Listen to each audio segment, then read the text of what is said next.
Alam ba ni PRRD ang mga... Hindi ko sinabi, huwag ninyong banggitin sa kanya.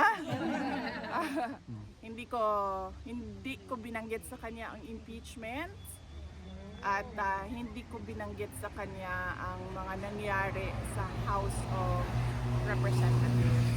So hindi niya alam na merong pangalawang posibleng impeachment na mangyayari. Kasi sa tingin ko, hindi na niya kailangan malaman ang mga ganyan na klase na bad news. Kasi wala din naman yung value sa kanya. Nandoon naman siya sa loob. Ang mangyayari lang doon ay mag-iisip siya. Tapos mag-overthink siya. Siya lang mag-isa. Hindi siya karapat-dapat para sa isang 81-year-old.